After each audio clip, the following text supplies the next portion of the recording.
پیچھے سے بیک سٹیبنگ کی گئی۔ اب یہ جو چیزیں ہیں یہ زبانی تو ہم سن رہے ہیں، اور کون سچا ہے کون جھوٹا ہے یہ کہنا مشکل ہو جاتا ہے، لیکن لازماً اس کی تحقیقات ہونی چاہیے۔ اگر یہ واقعی ہوا ہے کہ آپ نے اکاؤنٹیبلٹی پروسیس کو سیبوٹاج کیا ہے تو یہ قوم کے ساتھ بہت بڑی زیادتی ہوئی ہے، اس کا ازالہ ہونا بہت ضروری ہے، کیونکہ اس سے یہ کرپٹ مافیا جتنی بھی ہے وہ ساری نہا دھو کے پھر صاف ستھری، اور آپ کے سروں پہ ناچ رہے ہیں کہ جی ہمارے خلاف تو دشمنی کی گئی تھی، ہمیں تو سیاسی دشمنی کا انتقام ہم سے لیا گیا۔ یہ وہ چیزیں ہیں جو کہ بار بار آپ کو ہانٹ کرتی ہیں، آپ کے سامنے آ جاتی ہیں، جس کی وجہ سے ملک واپس پھر اسی تباہی کے دہانے پہ چلا جاتا ہے۔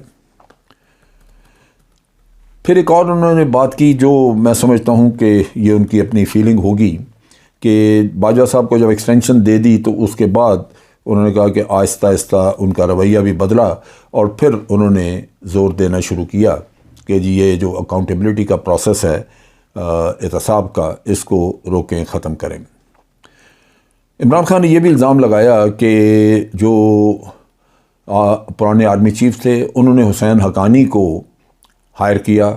اور وہاں پہ لابسٹ کے ذریعے ان کو ہائر کیا یا کانٹیکٹ کیا، اور پھر اینٹی عمران خان کیمپین ایک چلائی جس میں یہ ظاہر کیا کہ عمران خان جو ہے وہ اینٹی امریکہ ہے۔ یہ وہ چیز ہے جو کہ میں سمجھتا ہوں کہ فارن پالیسی سے ریلیٹڈ ہے، لیکن یہ بھی اگر درست ہے یہ دیکھنا چاہیے۔ اس پہ بھی میں سمجھتا ہوں کہ کسی نہ کسی کو باجوہ صاحب کے بہاف پہ حقیقت سامنے لانی چاہیے، کیونکہ اگر یہ درست ہے تو یہ بھی بہت سیریس الزام ہے، بہت سیریس۔ اس سے لازماً دو ملکوں کے درمیان تعلقات بگڑنے کا ایک شاخسانہ ہے، نظر آتا ہے کہ یہ وجہ بنی۔ سو اس کو میں سمجھتا ہوں اس کی تحقیق یا کم از کم اس کا پتہ کرنا، پوچھا جانا چاہیے، اور باجوہ صاحب کی جو جنرل باجوہ کی جو سائٹ کی سٹوری ہے، جو وہ کہتے ہیں وہ سنا جانا چاہیے، تاکہ پبلک میں جو امپریشن بن رہے ہیں ان کو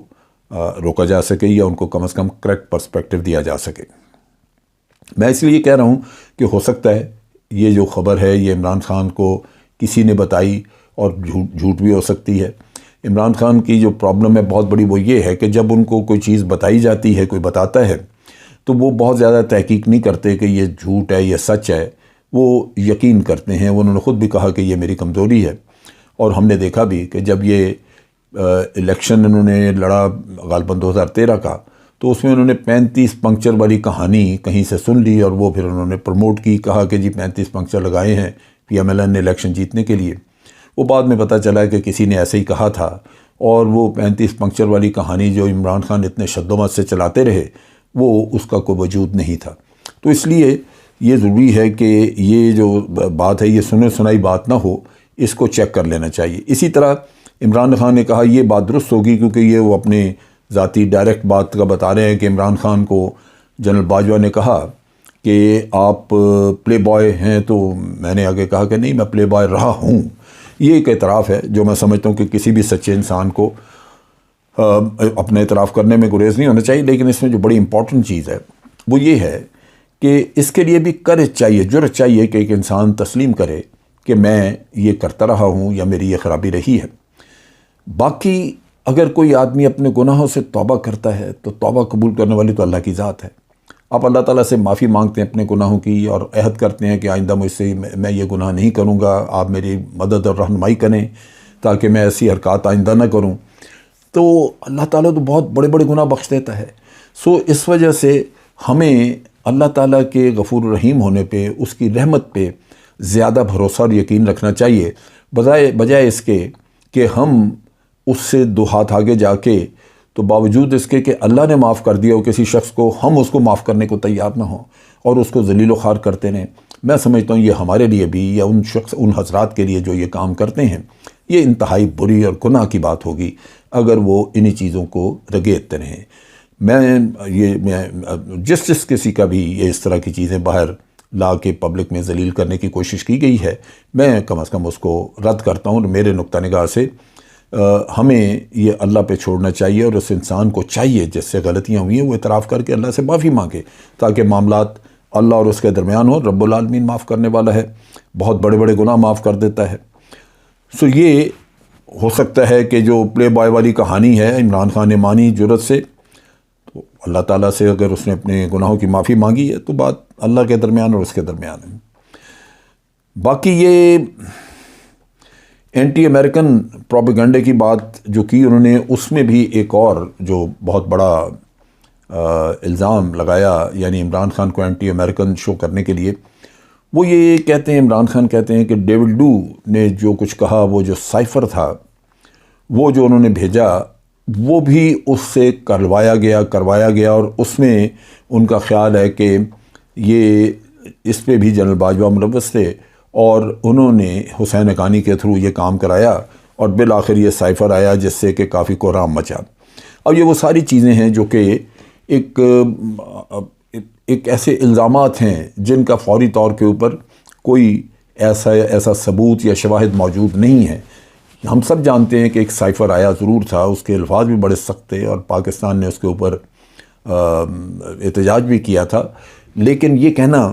کہ وہ جنرل باجوہ نے ان کو کروایا تھا، یہ وہ چیزیں ہیں جو کہ جنرل باجوہ کا جب تک کوئی اپنا ریئیکشن نہ ہو اس کے بارے میں حتمی طور پہ کوئی رائے قائم نہیں کی جا سکتی۔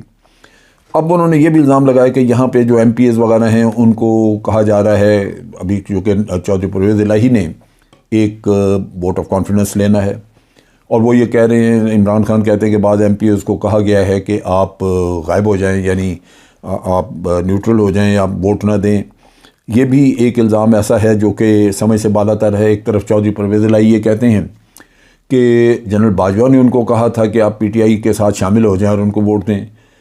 اگر واقعی یہ ان کو کہا گیا تو آج پھر کیسے ان کو کہا جا رہا ہے چودھری پرویز الہی کو ڈچ کرنے کے لیے کیوں کام کیا جا رہا ہے کہ چودھری پرویز الہی ووٹ آف کانفیڈنس نہ لے سکیں؟ بہرصورت ان خواتین نے یا ان لوگوں نے جن کو یہ کہا گیا، انہوں نے سامنے آ کے ان کے سامنے اعتراف کیا ہے۔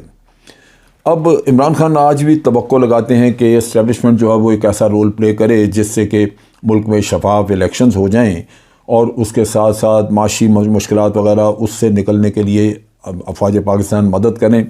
بالکل حکومت پہلے الیکشن کی بنیاد پہ بننی چاہیے، وہ بہت ضروری ہے۔ ایک شفاف الیکشن ہو اور پھر جو حکومت بنے عوام کی حمایت کے ساتھ، وہ حکومت پھر جو بھی چاہے افواج پاکستان یا کسی کو بھی وہ اس سے مشاورت، اس سے مدد یا اس کا تعاون لینے کے لیے کچھ کرنا چاہے تو وہ بالکل جائز ہے، وہ کیا جانا چاہیے۔ لیکن اس سے پہلے میں سمجھتا ہوں کہ ہمیشہ ہر کام جو آپ افواج پاکستان کو اسائن کرتے ہیں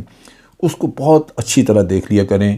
ایک کہ وہ آئینی ہو، دوسرا یہ کہ وہ سیاسی نہ ہو، تاکہ کل کو پھر افواج پاکستان کی مداخلت سیاست میں نظر نہ آئے، جو کہ ہمارے عوام پسند نہیں کرتے۔ اب تک کے لیے اتنا ہی۔ افواج پاکستان زندہ باد، پاکستان پائندہ باد۔